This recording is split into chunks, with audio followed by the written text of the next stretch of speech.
မင်္ဂလာပါဒီနေ့ဧပြီလ24ရက်2026ခုနှစ်ရဲ့ရာသီဥတုကတော့တကယ့်ကိုထူးခြားတဲ့နေ့တစ်နေ့လို့ပြောရမှာပါဘာလို့လဲဆိုတော့တနိုင်ငံတည်းမှာပဲတစ်ချိန်တည်းမှာပဲလုံးဝဆန့်ကျင်ဘက်ဖြစ်နေတဲ့အစွန်းရောက်ရာသီဥတုနှမျိုးကိုကြုံရဖို့ရှိနေလို့ပါပဲ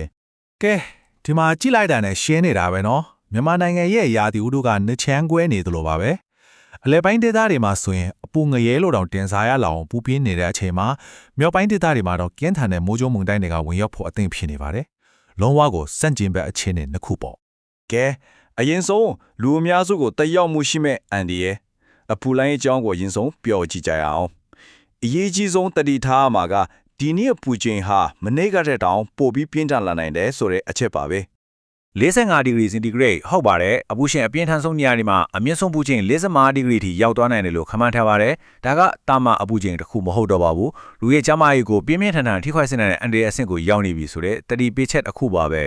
ကဲဘယ်ဒေသတွေကအဓိကတတိထားရမလဲဆိုတော့မကွေးတိုင်းမန္တလေးတိုင်းပြီးတော့စစ်ကိုင်းတိုင်းအောက်ပိုင်းဒေသတွေပါပဲအဲ့ဒီနေရာတွေမှာအပူချိန်က43ကနေ45ဒီဂရီစင်တီဂရိတ်ကြာမှရှိနေမှာဆိုတော့အပူဒဏ်ကအဖိနှံဆုံးခံစားရမယ့်ဒေသတွေပဲပါပဲ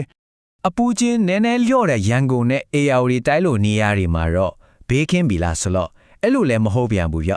အပူချင်းက40ဒီဂရီစင်တီဂရိတ်ဝန်းကျင်ပဲရှိပေမဲ့လေထဲမှာစိုထိုင်းစာအများများနေတော့ခန္ဓာကိုယ်ကခံစားရတာကအများကြီးပိုးပူသလိုဖြစ်နေရောချွေးကလည်းတအားထွက်လူကလည်းအလွယ်တကူနှုံချီသွားနိုင်တယ်ဒါကြောင့်ဒီဒေတာလေးလည်းတတိထားရအောင်ပါ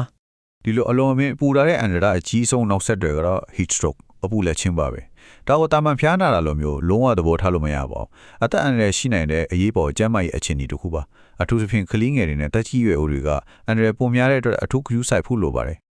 ကဲဒါကဇလန်တစ်ပိုင်းပဲရှိပါပဲတဲ့အခုအပူငယ်ရဲ့အကြောင်းကနေရာသီဥတုရဲ့နောက်တစ်ချမ်းမိုးသက်လေပြင်းအန်ဒီရဲ့ဘက်ကိုတစ်ချက်ကြည့်လိုက်ရအောင်အောင်ဆရာကောင်းတာကနေခင်ဘက်ကအလွန်အမင်းပူပြင်းတဲ့အပူရှင်ကြီးကပဲညနေပိုင်းမှာဖြတ်လာမဲ့ဒီကြောက်ဆရာကောင်းတဲ့မုန်တိုင်းတွေအတွက်လောင်စာဖြစ်သွားတာပါပဲမြောက်ပိုင်းနဲ့အရှေ့ပိုင်းဒေသတွေမှာတော့ညာနေပိုင်းရောက်တာနဲ့မိုးတင်တောင်ဒေသအရင်အမြန်တက်လာပြီးတတိထားရမယ့်အန်ဒီယေတွေကတစ်ခုပြီးတစ်ခုဝင်လာနိုင်ပါတယ်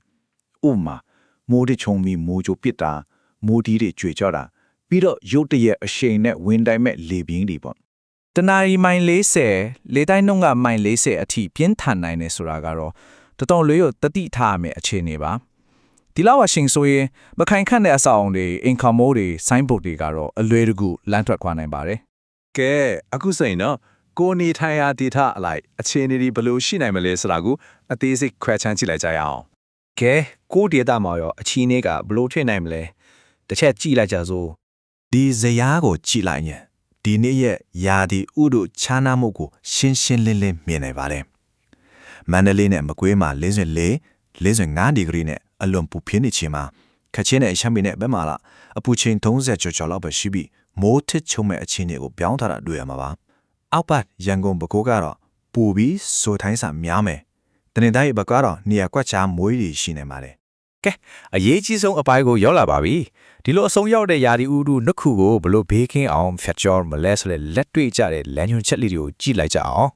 အရင်ဆုံးအပူတောင်တက်ဖို့ရိုးရှင်းပြမဲ့အရန်အရေးကြီးတဲ့ချက်3ချက်ရှိပါတယ်နံပါတ်1နေ့လယ်7နာရီနဲ့4နာရီကြာနေပြင်းဆုံးအချိန်မှာအပြင်မထွက်ပါနဲ့နံပါတ်2ရိုးရိုးရေဖြစ်ဖြစ်ဓာတ်စားရေဖြစ်ဖြစ်ပုံမှန်ထပ်ဖို့တောက်ပေးပါနံပါတ်3ကတော့ကလေးတွေနဲ့တက်ကြီးရွယ်တွေကိုအေးမြတဲ့နေရာမှာပဲထားဖို့ပါပဲမုန်တိုင်းအန်ဒရီရဲ့ရှိတဲ့ဒေသတွေအတွက်ကတော့မုန်တိုင်းမလာခင်ဖုံးတွေလျှက်စစ်ပစ္စည်းတွေရဲ့ပလတ်တွေကိုဖြုတ်ထားပါလေတိုင်းငလန်ထိုနိုင်တဲ့အင်ခေါင်မိုးလိုပစ္စည်းတွေကိုကြိုတင်စစ်ဆေးပြီးခိုင်ခိုင်အောင်လုပ်ထားပါပြီးတော့လေပြင်းတိုက်ချေမှာမခိုင်ခတ်တဲ့အဆောက်အဦတွေနာကိုလုံးဝမသွားပါနဲ့ဒီနေ့ရဲ့မိုးလေဝသအတရင်ကိုတော့ဒီစန္ဒပြုစကားလေးနဲ့ပဲအဆုံးသတ်ချင်ပါတယ်ယနေ့မွန်းလွဲပိုင်းအပူဓာမခင်ဝေးပြီးဘေးအန္တရာယ်ကင်းရှင်းကြပါစေခင်ဗျာအားလုံးပဲဒီအန္တရာယ်နှခလုံးကလေးဘေးကင်းလုံခြုံကြပါစေဒီနေ့အချိန်တွေကတရက်စာအတွက်ဖြစ်ကောင်းဖြစ်နိုင်ပေမဲ့ဒါကကျွန်တော်တို့ကိုမေခွန်းတစ်ခုထုတ်စေပါတယ်နေ့စဉ်ကြုံတွေ့ရမယ့်ယာဒီဥတို့ပြောင်းလဲတွေအတွက်ရောအသင့်ပြင်ဆင်ပြီးပြီလားဆိုတာပါပဲယာဒီဥတို့ကိုတတိပြုပြီးကြိုးတင်ပြင်ဆင်ထားတာကဒါအကောင်းဆုံးကာကွယ်မှုမဟုတ်ဘူးလား